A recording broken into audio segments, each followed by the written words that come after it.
కథ పేరు భయానక బొమ్మ మరియు చిన్న పాప. చిన్ని 7 సంవత్సరాల అమాయకమైన చిన్నారి కొత్త బొమ్మలను ప్రేమిస్తుంది.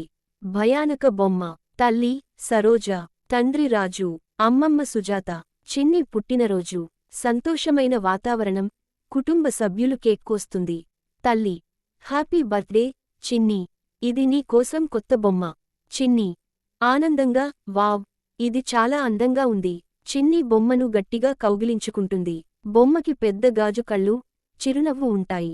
అర్ధరాత్రి 12 గంటలు. చిన్ని నిద్రలో ఉంది. చందమామ కాంతి కిటికీ నుంచి వెలుతురిస్తుంది. అనుకోకుండా బొమ్మ కదులుతుంది. దాని కళ్ళు తక్కువ వెలుగుతాయి. చిన్ని కాస్త కదిలి కళ్ళు తెరుస్తుంది కాని తిరిగి నిద్రపోతుంది. ఉదయం. చిన్ని నిద్రలేచి చూసేసరికి బొమ్మ మంచంపై కాకుండా టేబుల్పై కూర్చుంది. చిన్ని ఆశ్చర్యంగా: రాత్రి నేను దీన్ని మంచంపై పెట్టాను. ఇది ఇక్కడికి ఎలా వచ్చింది? తల్లి గదిలోకి వచ్చి నవ్వుతుంది. హహా, నువ్వే అక్కడ పెట్టుంటావు. చిన్ని భయపడినట్టు చూస్తుంది కాని పెద్దగా పట్టించుకోదు. రాత్రి. చిన్ని లైట్లు ఆపేసి మంచంలో పడుకుంటుంది. ఒక్కసారిగా బొమ్మ తనంతట తాను కదులుతుంది. బొమ్మ ముందుకు నడుస్తుంది. చిన్ని కళ్ళు తెరిచి చూస్తుంది. చిన్ని కంపించుకుంటూ: ఇది ఏంటి? బొమ్మ అమాయకమైన చిరునవ్వును పోగొట్టుకుంటుంది. దాని ముఖంలో భయంకరమైన హావభావం కనిపిస్తుంది. గదిలో చలిగాలులు ఊపిరి బిగపట్టించేలా మారతాయి.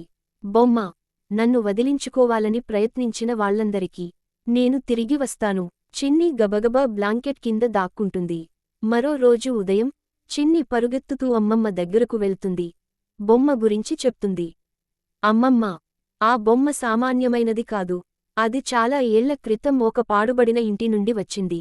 చిన్ని ఆ బొమ్మను నదిలో విసిరేస్తుంది. ఊపిరి పీలుస్తుంది. ఇది చివరికి పోయింది. రాత్రి.